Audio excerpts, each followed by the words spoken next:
एक प्रश्न जो बहुत ही ज़्यादा पूछा जाता है, बहुत बार पूछा गया है कि कैसे हम जीवन में बैलेंस लाएं। हम हमारी इच्छाओं को पूरा करने जाते हैं तो बच्चों का रह जाता है, और अगर हम बच्चों के पीछे ध्यान देते हैं या उनको समय देते हैं तो हम हमारी ख्वाहिशें पूरी नहीं कर सकते या हम खुद के लिए समय नहीं निकाल पाते। यह प्रश्न अलग अलग तरीके से पूछा जाता है और इसी प्रश्न के अंदर सबके हजार सवाल हैं। इन सबका जवाब बहुत ही सरल और सामान्य है। बैलेंस आपको अपने जीवन में बाहर नहीं लाना है, बैलेंस आपको अपने अंदर लाना है। अपनी इच्छाओं और अपने कर्तव्यों के बीच में बैलेंस। जब हम बच्चों के पीछे पड़ जाते हैं, उन्हें बड़ा करते हैं या उनकी छोटी मोटी हरकतों के पीछे हम अपना जब समय देते हैं, तब हमें सोचने की ज़रूरत है कि क्या वह बच्चा वाकई ही इतने ध्यान के काबिल है, क्या उसके पीछे इतना ध्यान देने की ज़रूरत है। हम इतने बंधे हुए हैं अपने मोह से, हम इतने बंधे हुए हैं अपनी दशाओं से कि हमें लगता है कि बच्चा समय मांग रहा है। बच्चे को बड़ा करने के लिए हमें अपने जीवन का बड़ा हिस्सा देना पड़ेगा। हर एक मनुष्य पैदा होते ही अपनी शक्तियों को लेकर आया है, लेकिन जब माँ बाप बनते हैं हम, तब हम सोचते हैं कि ये हमारा बच्चा है, उसे हमें ध्यान देना पड़ेगा, हमें उसके पीछे पढ़ना पड़ेगा, उसका डेवलपमेंट करना पड़ेगा। हकीकत में हम उसका डेवलपमेंट नहीं करते हैं, हम उसकी क्षमताओं को क्षीण करते हैं। उसकी नेचुरल क्वालिटी है, अगर वह बच्चा चलते चलते गिर रहा है तो उसे गिरने दीजिए, गिरते हुए उसको खड़े होने दीजिए। वह खुद खड़ा हो सकता है, लेकिन हम उसे गिरने ही नहीं देते।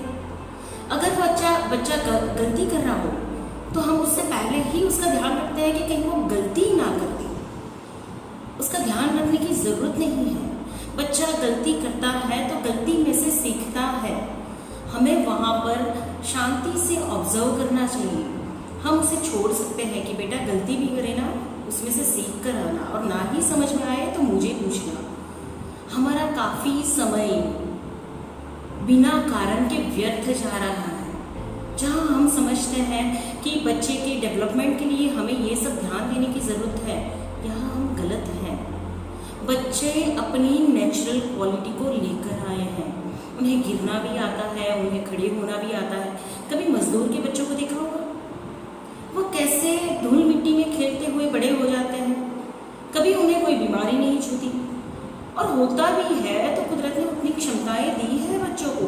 वह खुद हील हो सकते हैं, वह खुद अपनी क्षमताओं को बाहर निकाल सकते हैं। सवाल यहाँ पे आपके खुद के बैलेंस का है। आप अपनी चिंताओं को बच्चों के नाम पर थोपते हैं। आप अधूरे हैं तब आपको लगता है कि बच्चा कैपेबल नहीं है। आपने जीवन में अपनी डिज़ायर्स को पूरा नहीं किया हुआ है तो आप बच्चों में अपने सपने देखते हैं कि मेरा बेटा ना ये बनेगा, मेरा बच्चा ये बनेगा, मेरे बच्चे को तो इतना होशियार होना चाहिए, मेरे बच्चे को तो सबसे मिलजुल के रहना चाहिए।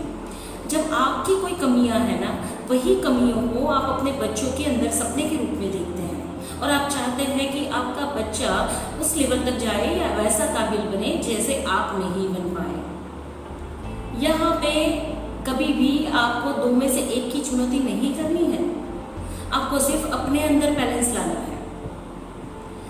जब आपने अपने अंदर बैलेंस पाया कि मैं अपनी इच्छाओं को पूरा कर सकती हूँ, मैं अपने खुद के लिए टाइम निकाल सकती हूँ, मुझे बच्चों के पीछे इतना समय देने की ज़रूरत नहीं है। फॉरेन कल्चर्स में देखेंगे तो कुछ उम्र के बाद बच्चों को अकेला छोड़ दिया जाता है, वह अपना जीवन खुद संभालते हैं। अपने साउथ के कल्चर में भी देखेंगे तो लड़कों को और लड़कियों को पढ़ने के लिए छोड़ दिया जाता है। वह अपना करियर खुद बनाते हैं, वह खुद अपनी लाइन चूज करते हैं, कहाँ उनको आगे बढ़ना है, किस तरीके से उनको अपना ग्रेजुएशन कंप्लीट करना है, किस तरीके से कमाना है। जब तक वो प्रॉपर अर्निंग नहीं करते, उनकी शादी नहीं करवाई जाती है। लेकिन हमारे कल्चर में हम इतने ज़्यादा पॉजिटिव हो रखे हैं बच्चों के लिए कि हम खुद के लिए टाइम नहीं निकाल पाते हैं। हमें अपना शेड्यूल बनाने की ज़रूरत है। हम जब अपनी एंजाइटी से, अपनी वरीज से बाहर निकलेंगे, जब हम हमारी लाइफ सिचुएशन से डेवलप होंगे, इम्प्रूव होंगे, तो हम ऑब्जर्व करना शुरू करेंगे कि बच्चों में क्या क्या नेचुरल क्वालिटीज़ हैं, बच्चों में क्या क्या एबिलिटीज़ हैं। हम ऑब्जर्व नहीं करते हैं। हमने कभी नहीं देखा है कि हमारा बच्चा काइनेस्थेटिक है, ऑडिटरी है या विजुअल है।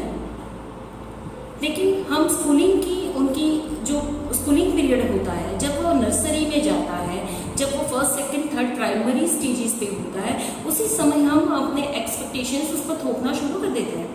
हम यह ऑब्जर्व नहीं करते हैं कि बच्चा क्रिएटिव है या फिर बच्चा लॉजिकल है, उसे मैथमेटिक्स पसंद आ रहा है या फिर उसको ड्राइंग पसंद आ रही है, बच्चा इमोशनल है या फिर वो तार्किक है, लॉजिकल है।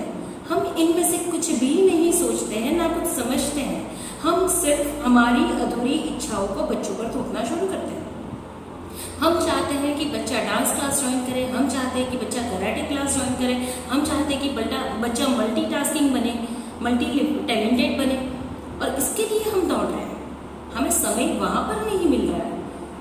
बाकी हमारे सबके पास इक्वल समय है। दुनिया का हर एक व्यक्ति अपने सपनों को खुद पूरा कर सकता है।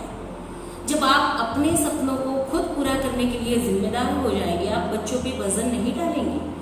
हम माँ बाप होने के नाते बच्चों पे वजन डालते हैं, यही सच्चाई है। आप अपने जीवन में सफल नहीं हो पाए, आप अपने जीवन में वो तरक्की हासिल नहीं कर पाए, आप खुद को उस काबिल या उस लेवल तक नहीं देख पा रहे हैं, तब आप बच्चों के पीछे ज़्यादा बढ़ते हैं। आपको लगता है कि बच्चे नीचे धूल मिट्टी में खेलेंगे, वो बीमार हो जाएंगे।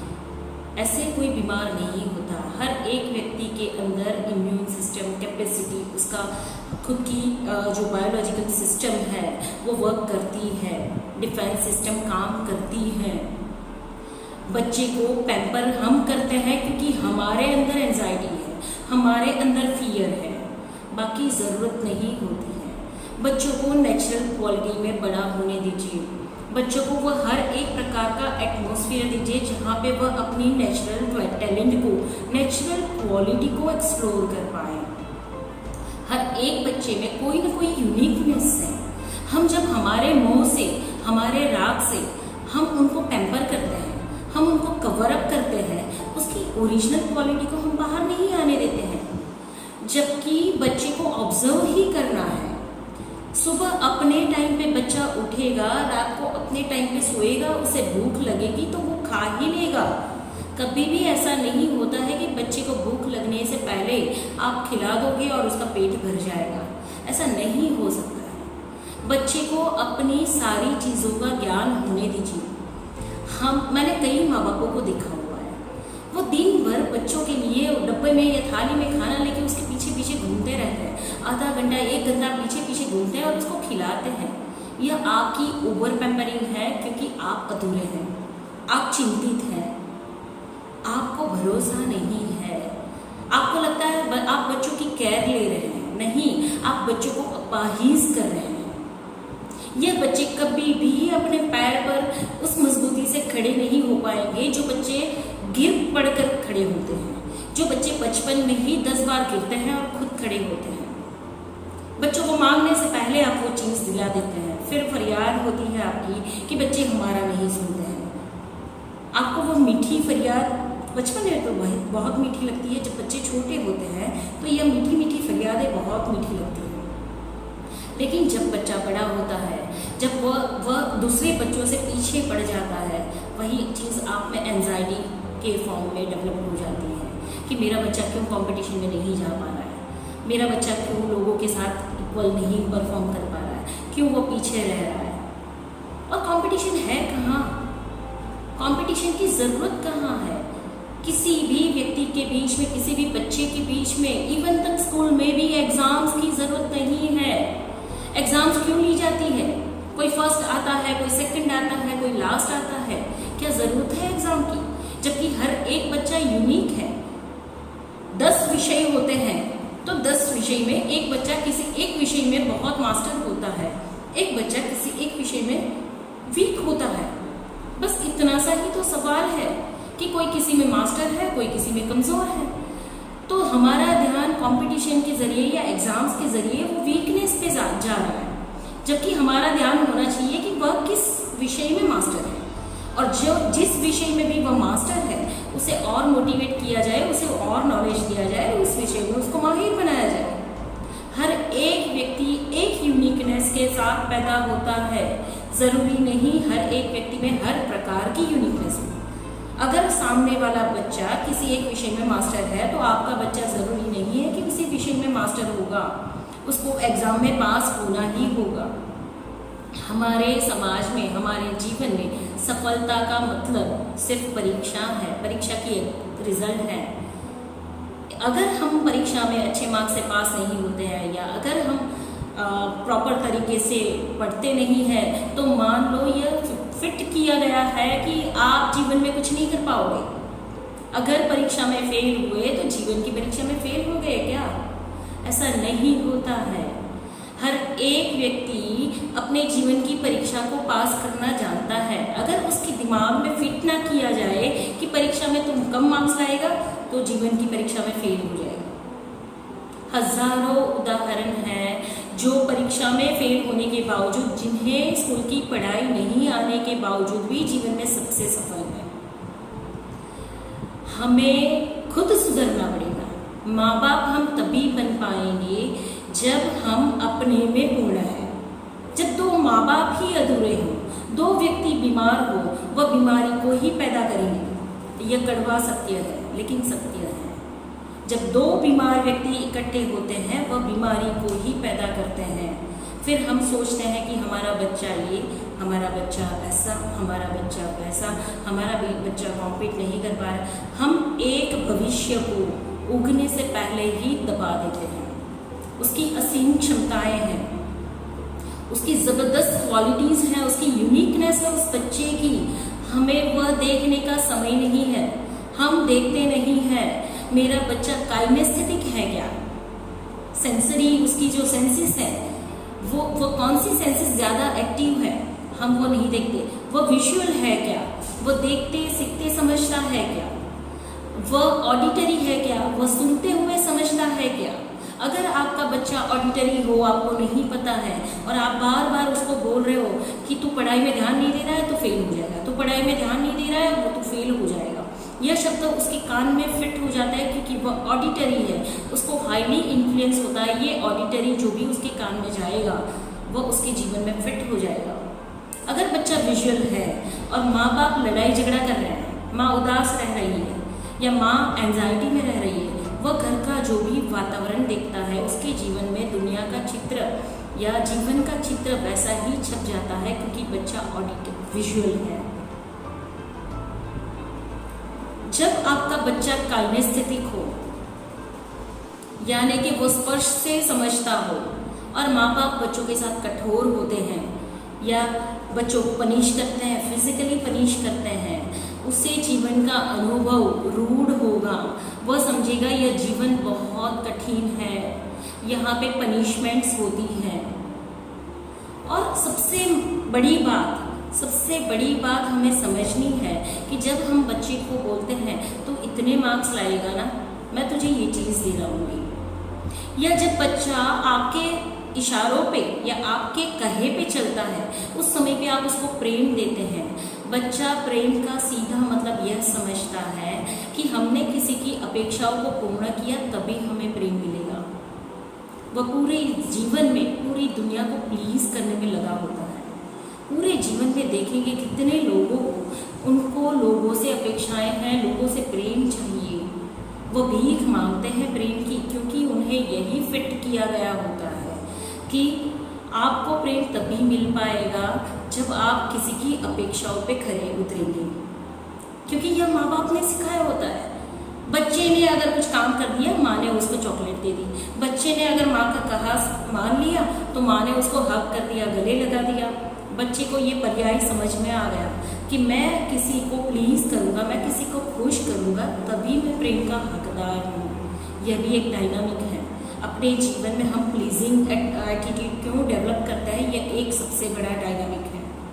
कभी भी बच्चों को शर्तों पे प्रेम मत करो। जीवन में हमेशा आपको अपनी इच्छाओं और अपनी फर्ज के बीच में बैलेंस लाना है। आप अपनी इच्छाओं को पूर्ण करते जाएंगे, आप अपने बच्चों को कभी भी इसी तरीके से ट्रीट नहीं करेंगे, क्योंकि आप खुद में कंप्लीट हैं, आप अधूरे नहीं हैं। जब आपने अपनी इच्छाओं को पूरा नहीं किया है, तभी आप चाहेंगे आपके बच्चे इस कंपटीशन में जाए, इस तरीके से डेवलप हुए या ये परफॉर्म करें। नहीं, जब आप पूर्ण होंगे, आपका बच्चा फेल होकर भी आएगा, आपकी जबान से, आपके दिल से निकलेगा, बेटे कोई चिंता मत कर। अगर तू फेल भी हो गया ना, मैं हूँ तेरे साथ। क्या हो गया अगर तू फेल हो गया तो? एक एग्जाम में फेल होने से या एक परिस्थिति में फेल होने से जीवन नहीं हार गए हम कई कुछ और कर लेंगे। तू जितनी भी बार गिरेगा ना, मैं तेरे लिए खड़ा हूं, तू गिर कर आना। एक दो ही चीज होगी। एक चीज पहली ये होगी, अगर बच्चा गिरेगा तो उसे समझ में आएगा कि किस तरीके से गिरा जाता है, कैसी परिस्थितियों में गिरते हैं। दूसरी चीज ये होगी कि गिरने से उसको अनुभव हो जाएगा कि मुझे क्या सीखना है, मुझे क्या डेवलप करना है। या तो बच्चा गिरेगा तो उसे समझ में आ जाएगा कि खड्डा कितना गहरा है और किस तरीके से गिरे हैं, या तो दूसरी चीज ये हो सकती है कि उसको गिर कर उठना समझ में आ जाएगा। तो दोनों चीजें तो फायदेमंद है, हम उसे गिरने क्यों नहीं देते हैं। और तभी हम अपने लिए समय नहीं निकाल पाते, क्योंकि हमारा पूरा ध्यान हमें खुद को संपूर्ण करने से ज्यादा बच्चे के पीछे होता है, क्योंकि हम अपने कंधे का वजन बच्चे के ऊपर डाल देते हैं। हमें लगता है बच्चों की एक्टिविटीज़ बहुत ज़रूरी है, बच्चों को कंपटीशन में आगे बढ़ाना बहुत ज़रूरी है। आज का जो फास्टेस्ट जो समय चल रहा है, जो युग है, उसमें हमारे बच्चों को दूसरे बच्चों के अधीन, उनके समकालीन चलना पड़ेगा, वरना ये रेस में पीछे पड़ जाएंगे। रेस आपके अंदर है, रेस बाहर नहीं है, रेस आपके अंदर है।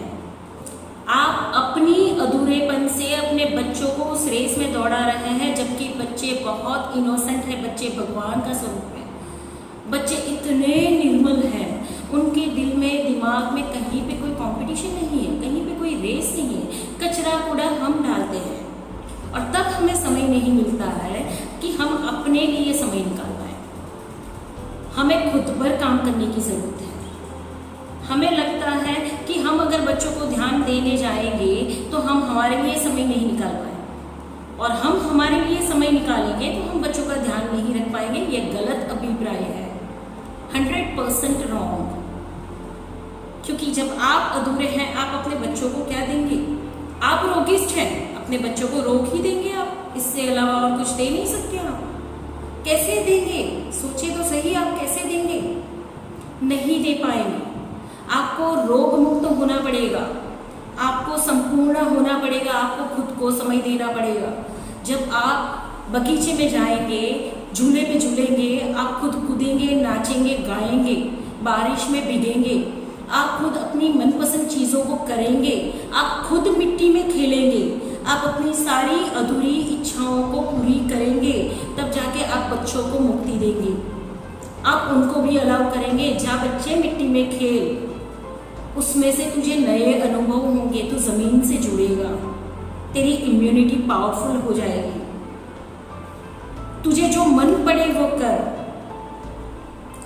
बहुत ही करुण अवस्थाएं हैं। आप सोचिएगा, जब हम बच्चे को बड़ा करते हैं, जब बच्चे कुछ महीने के होते हैं, हम काम में व्यस्त होते हैं, बच्चे को मोबाइल थमा देते हैं, हम बच्चे को लैपटॉप या आईपैड थमा देते हैं, उसमें कार्टून देख, उसमें मूवी देख, या तो ज़्यादा से ज़्यादा और क्या करते हैं, टीवी चालू करके बिठा देते हैं।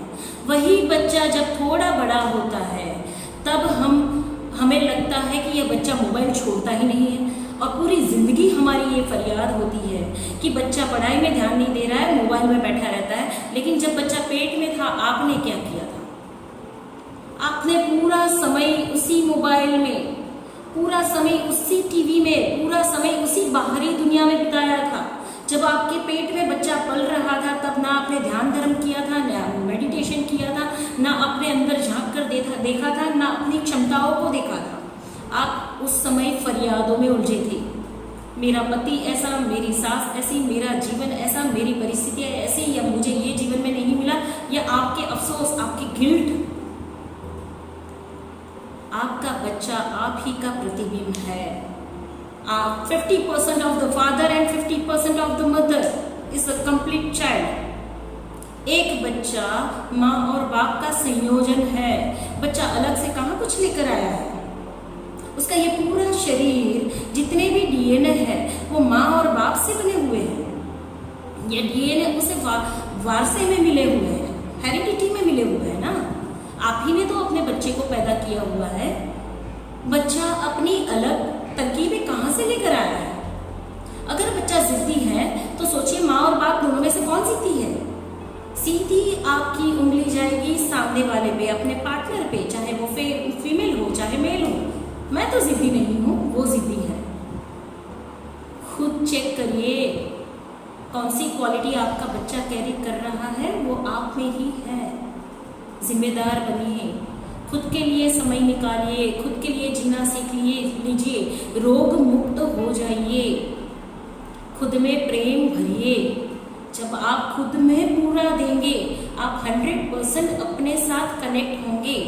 बच्चे को आप बाय डिफॉल्ट बिना एंजाइटी, बिना फियर, बिना टेंशन, बिना लैक आप उसको डेवलप कर पाएंगे। उस समय पे आप बच्चे के सबसे अच्छे गुरु, अच्छे शिक्षक बन पाएंगे। कहा जाता है कि माँ सबसे पहली शिक्षक है बच्चों की। आपका बच्चा अगर परीक्षा में नापास हो रहा है, स्कूल की परीक्षा में नहीं, जीवन की परीक्षा में, उस समय पे भी जिम्मेदारी आपकी है। और फेल होने से डरना क्या है? फेल होने से क्यों डरना है? हिम्मत दीजिए बच्चों को कि अगर तू गिरा ना, कोई चिंता नहीं है, तू गिर कर भी खड़ा हो सकता है, यह मेरा विश्वास है। और जब भी गिरे ना, पहले मेरे पास आना।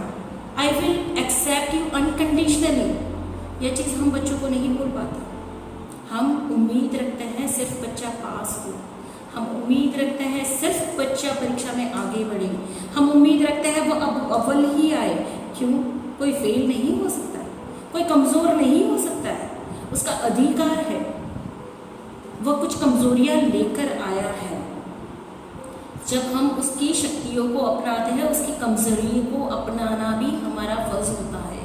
माँ बाप होने के नाते हमारा ही जो अंश है, हमारा ही जो क्रिएशन है, हम उसी पे सवाल उठाते हैं, जबकि वह क्रिएशन आपका है। आपका बच्चा आप ही का क्रिएशन है। तो सोचिए आपने पहले तो क्या क्रिएशन किया, उसके बाद सोचिए उस क्रिएशन के अंदर जो आपने जान डाली है, जो संस्कार डाले हैं, वो क्या डाले हैं। इसके बाद तीसरी एक चीज कि आप ही के क्रिएशन पर आपको भरोसा नहीं है। चौथी एक चीज, आप चाहते हैं आपका क्रिएशन कभी भी लाइफ में फेल ना हो। और पांचवी एक चीज, आपका क्रिएशन हमेशा दूसरों को प्लीजिंग करता रहे, दूसरों को खुश करता रहे, चाहे परीक्षा में अच्छे मार्क्स लाकर, चाहे कोई कंपटीशन में पास होकर, चाहे अच्छे पैसे कमाकर। क्यों? क्यों बच्चा इंजीनियर ही बनना चाहिए? क्यों बच्चा करोड़पति ही बनना चाहिए? क्यों? यह कंपल्सन क्यों है? क्यों उसे अपने तरीके से डेवलप होने नहीं दिया जाता है? क्यों उसे हर परिस्थिति में स्वीकारा नहीं जाता है? क्योंकि माँ बाप अपने एक्सपेक्टेशंस को चिंता के नाम से बच्चों के ऊपर डालते हैं। माँ बाप को बहुत चिंता होती है। जब आपने एक बीज रोपा है, उस बीज के अंदर पूरा खातर पानी डाला हुआ है, उसकी पूरी केयर ली है, तो आपको विश्वास होना चाहिए वह पेड़ उगेगा, उसके फल मीठे ही होंगे, क्योंकि आपने मीठे बीज डाले हैं। जब आपने अपना बच्चा पैदा किया हुआ है, उसके अंदर अगर आपने पूरा खातर पानी डाला है, पूरी उसकी केयर ली है, पूरे समय उसका ध्यान रखा हुआ है, अगर आपने उसमें संस्कार पूरे परफेक्ट डाले हुए हैं, वह बच्चा कभी भी किसी भी एग्जाम में पीछे नहीं जाएगा, वह पास जरूर होगा। और अगर फेल हुआ किसी संजोगों से, अगर वह फेल होता है, अगर आप संपूर्ण होंगे, तो उस फेलियर सिचुएशन में भी आप उसको गले ही लगाएंगे। खुद को बैलेंस करना है और कुछ नहीं करना है। जब आपने खुद में संपूर्ण होना शुरू कर दिया, आपने अपने बच्चों को अपने आप खड़े होना सिखा दिया। आप बच्चों को सहारा जब देते हैं तो उसके हाथ पैर काट रहे हैं। जब आप बच्चे को अपनी दिशा में मोड़ रहे हैं तो उसकी जो अपनी दिशा है, उसको जहाँ पहुँचना है, वो जो अपनी डेस्टिनी लेकर आया है उस तरफ जाने से आप रोकते हैं, और अपनी जो अधूरी डेस्टिनी है उसको पूरा करने के लिए आप उसको मोल्ड कर लेते हैं, मैनिपुलेट कर लेते हैं, और यही सच्चाई है।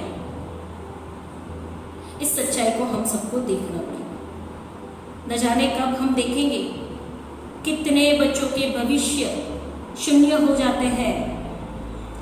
मैं कितने लोगों को सुनती हूँ कि हमारा बच्चा मानता ही नहीं है, मोबाइल में ही बैठा रहता है, वह अपना ध्यान पढ़ने में नहीं लगाता है, वह होमवर्क टाइम पे नहीं करता है। बहुत सी कंप्लेंट्स हैं, बहुत सी फरियादें हैं, बहुत से काउंसलिंग भी आते हैं, बहुत से माँ बाप बच्चों की फरियाद लेकर भी आते हैं। मैं उनसे कहती हूँ, काउंसलिंग बच्चों की नहीं होती, काउंसलिंग माँ बाप की ज़रूरी है। 7 साल तक आपका बच्चा माँ के साथ सिंगल यूनिट होता है, क्योंकि बच्चे का इंडिविजुअल ब्रेन डेवलप नहीं होता है, वह सिर्फ क्रिएटिव राइट ब्रेन यूज़र होता है। 7 साल तक बच्चा माँ के साथ सिंगल यूनिट होता है, वह इंडिविजुअल नहीं है। 7 से 14 साल तक बच्चा सिर्फ फादर को फॉलो करता है, उसका लॉजिकल ब्रेन डेवलप होना शुरू हो जाता है, तर्क वितर्क आते हैं, सवालें उठते हैं, वह हर बात में आर्ग्यूमेंट करना सीखता है, वह अपने फादर को फॉलो करता है। जब 14 साल का बच्चा होता है उसके बाद उसके दोनों ब्रेन डेवलप हो चुके होते हैं और बच्चा इंडिविजुअल पर्सनालिटी बनना शुरू करता है। 14 से 18 साल तक बच्चा इंडिविजुअल पर्सनालिटी बन जाता है। किसकी जिम्मेदारी है? जब बच्चा 7 साल का होता है, माँ को कंप्लेन करते सुना हुआ है, यह माँ की जिम्मेदारी है। आपका बच्चा जो भी कर रहा है वो आप ही का प्रतिबिंब है। 7 से 14 साल के बीच में अगर बच्चा मोबाइल और टीवी पे ज्यादा बैठ रहा है, यह बाप का प्रतिबिंब है।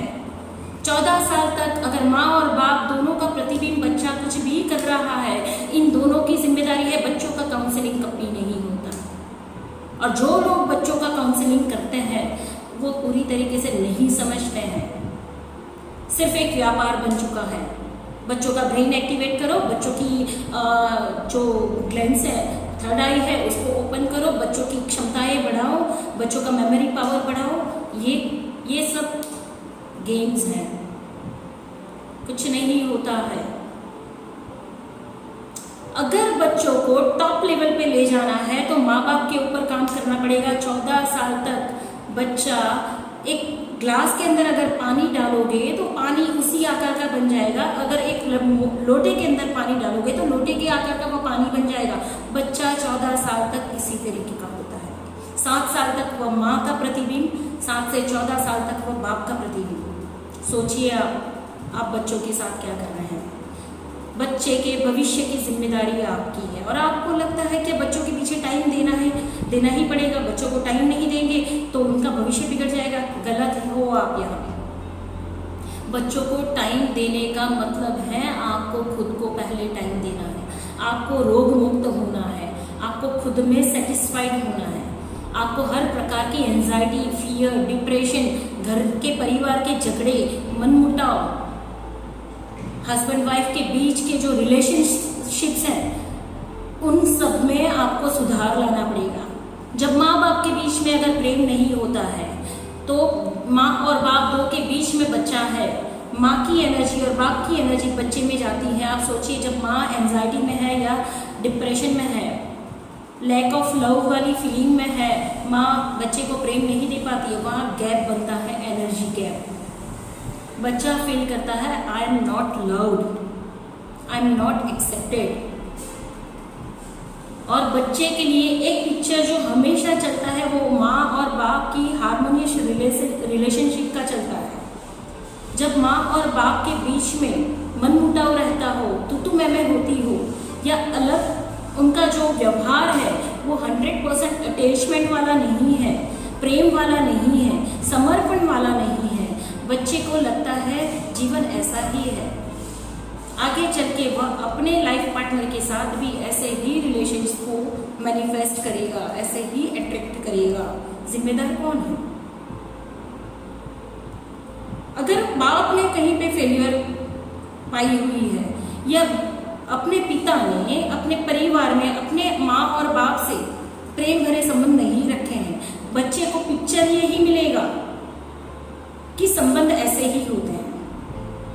अगर माँ या बाप ने दोनों में से किसी ने नेबर्स के साथ के रिलेशंस भी अच्छे नहीं होते हैं, बच्चे को पिक्चर मेमोरी में यही मिलेगा कि लोगों के साथ के रिलेशंस अच्छे नहीं होते। मदर या फादर में से किसी एक में मैनिपुलेशन या चीटिंग की एनर्जी होगी, बच्चे को बाय डिफॉल्ट वैलिड वो मिल जाएगा इंडिकेशन कि चीटिंग करना वैलिड है, व्यापार में गलत करना वैलिड है। यह सब कुछ बाय डिफॉल्ट होता है। और जब एक दिन बच्चा कुछ गलत करके आता है, हमें लगता है कि ये गलत करके आ गया, यह गलत हम ही ने सिखाया हुआ है। जब बच्चा अपने जीवन में खुद को सेटिस्फाइड नहीं पाता है, हम दुखी होते हैं, बच्चा सेटिस्फाइड नहीं है, कैसे होगा? हम भी तो सेटिस्फाइड नहीं है। जब हम सेटिस्फाइड नहीं है, हमारा ही अंश, हमारा ही क्रिएशन सेटिस्फाइड कैसे हो पाएगा? हम चाहते हैं कि जो हम अधूरे हैं, हमारा बच्चा पूर्ण हो जाए। कैसे हो पाएगा? जब आपने कूदे नहीं, आपने खेले नहीं, आपने बारिश में नहाए नहीं, आपने कोई मजे नहीं किए, आपने जीवन को स्वाभाविक रूप से स्वीकारा नहीं है, आपने संबंधों को निर्मूल नहीं किया हुआ है, आपने सबसे प्रेम भरे व्यवहार नहीं रखे हैं, और आप सोचोगे आपका बच्चा जीवन की इस रेस में जीत जाए, अव्वल आ जाए, नहीं हो पाएगा ना। कैसे होगा? क्योंकि एनर्जी का फ्लो कनेक्टेड है। माँ के गर्भ से ही बच्चा माँ से कनेक्टेड है, तो माँ की हर एक भावनाओं को बच्चा पकड़ता है, चाहे वह कितना भी बड़ा हो जाए। सबसे ज्यादा गहरा संबंध माँ के साथ का होता है, और बाप का बीज बच्चे के अंदर है, यानी उसके डीएनए फॉर्म हुए हैं। तो बाप की हर एक प्रकार की एनर्जी बच्चा कैरी करता है। अगर फादर के रिलेशन अपने फादर के साथ, यानी कि बच्चे के ग्रैंडफादर के साथ अगर जेन्युइन नहीं हो, बच्चा अपने बाप के साथ हार्मोनियस रिलेशनशिप में कभी नहीं आएगा। जिस बच्चे ने अपनी माँ के साथ के संबंध अगर स्मूथ नहीं रखे हो, वो अपने पार्टनर के साथ के संबंध कभी भी स्मूथ नहीं रख पाएगा। ये ट्रायंगल चलता है हमेशा। जिस लेडी का, जिस फीमेल का जो गर्ल चाइल्ड है, गर्ल चाइल्ड ने अगर अपने फादर के साथ स्मूथ रिलेशनशिप बचपन में अगर नहीं रखे, किसी बाप ने अपनी बेटी से उतने प्रेम भरे संबंध नहीं रखे हो, उसे गोद में नहीं खिलाया हो, उसे पेट पर बिठाकर नहीं खिलाया हो, उसे कंधे पे नहीं उठाया हो, वह लाइफ में कभी भी अपने पार्टनर को स्मूथ रिलेशनशिप के लिए अट्रैक्ट नहीं कर पाएगी। वह हमेशा अब्यूसिव रिलेशनशिप को ही अट्रैक्ट करेंगे। लोग आएंगे, उसके साथ मिसबिहेव करेंगे, मिसट्रीट करेंगे और चले जाएंगे। गर्ल चाइल्ड का अगर स्ट्रॉन्ग बाउंड अपने स्पाउस के साथ चाहिए, तो फादर के साथ का स्ट्रॉन्ग बाउंड चाहिए। यहाँ माँ बाप होने के नाते उनकी रिस्पॉन्सिबिलिटी है कि आप अपने बच्चों के साथ प्रॉपर 100% जेन्युइन रिलेशनशिप डेवलप करें। फादर को गर्ल चाइल्ड के साथ फिजिकल टच, यानी कि स्मूथ स्पर्श, जो बच्चों को प्रेम भरा स्पर्श जो फादर का मिलता है, गर्ल चाइल्ड के लिए very first touch, gentle touch, वो उसके बाप का होता है, पिता का। और उसके बाद सबसे क्लोजेस्ट, सबसे नज़दीकी स्पर्श जो होता है, वह उसके इंटीमेट पार्टनर का होता है। अगर फादर के साथ का यह जेंटल टच, उसका एक्सपीरियंस बहुत ही स्मूथ और बहुत ही लविंग रहा होगा, लाइफ में वह गर्ल चाइल्ड अपने पार्टनर को बहुत हार्मोनियस रिलेशनशिप में पाएंगे। उनके साथ का कनेक्शन बहुत पावरफुल होगा। जिस बच्चे का अपनी माँ के साथ बहुत अच्छा बॉन्डिंग रहा होगा, बहुत प्रेम भरा रहा होगा, बिल्कुल मैनिपुलेशन नहीं होगा, वह अपनी फीमेल पार्टनर के साथ बहुत अच्छे से पेश आएंगे। यह सारे उदाहरण अगर आपको चेक करने हो ना, तो किसी के वास्तविक जीवन में जाके देख सकते हैं। यह सबके लिए समान होते हैं। जब हम माँ बाप बनते हैं, उससे पहले हमारी बहुत सारी जिम्मेदारियां होती हैं। हमें रोग मुक्त होना पड़ेगा। जब हम शादी के बंधन में आते हैं, तो उससे पहले हमारे अंदर के सारे अधूरेपन को, अधूरी इच्छाओं को, कमियों को हमें जानना पड़ेगा। हमारे रोग को हमें मुक्त करना पड़ेगा, क्योंकि क्योंकि हम जानते हैं रोग सिर्फ शारीरिक होते हैं। नहीं, रोग सिर्फ शारीरिक नहीं होते हैं। कितने प्रकार के रोग होते हैं। मानसिक रोग होते हैं, शारीरिक रोग होते हैं, आध्यात्मिक रोग होते हैं। इवन हमारी जो विश है, जिसको हम बोलते हैं इमोशनल डिसीज, यह कोई ऐसा रोग नहीं है जो मिट नहीं सकता है। जहाँ पे हमने खुद को नहीं जाना, जहाँ पे हमने खुद को नहीं स्वीकारा, जहाँ पे हमने खुद को पूर्ण नहीं किया, यह इमोशनल डिसीज है। अगर हमने इनको क्योर नहीं किया और उसके बाद हमने जीवन शुरू कर दिया, और उसके बाद हमारे ऊपर जिम्मेदारी कितनी बड़ी है। पूरे एक नए क्रिएशन को हमें बाहर लाना है। दुनिया का सबसे बड़ा, सबसे महत्वपूर्ण काम है कपल के हाथ में। ऐसे व्यक्ति के हाथ में ड्राइविंग सीख दी जाती है कि आपको बस चलानी है, जबकि आपको ड्राइविंग नहीं आती है, और पीछे 100 लोगों के जीवन की जिम्मेदारी है। और ऐसे अबुध ड्राइवर के हाथ में अगर बस चलाने को दे दी, और वो भी हिली एरिया में से आपको निकलना है, सोचो उन 100 जन की जान कैसी अटकी पड़ेगी। कुछ ऐसा ही इन कपल के साथ होता है। समय होने पे शादी करा दी जाती है, लेकिन कोई ग्रेजुएशन नहीं होता है कि आप माँ बाप बनने के काबिल हो कि नहीं, आप शादी करने के काबिल हो कि नहीं, क्या आप बच्चे पैदा करने के काबिल हो कि नहीं। नहीं, कोई सर्टिफिकेट की जरूरत नहीं है, कोई ग्रेजुएशन की जरूरत नहीं है। समाज में 18 साल के हुए आपको लाइसेंस मिल जाता है, 22 साल के हुए आपको लाइसेंस मिल जाता है, शादी कर लो, बच्चे पैदा कर लो, यही संसार है, यही जीवन है। एक नए जीवन की जिम्मेदारी आपके हाथ में है, और जब वह नया जीवन पृथ्वी पर आता है, आप रोगिष्ठ हो, आप रोग को बढ़ावा देते हैं। कड़वा जरूर है, लेकिन सबको सोचने जैसा है। धन्यवाद।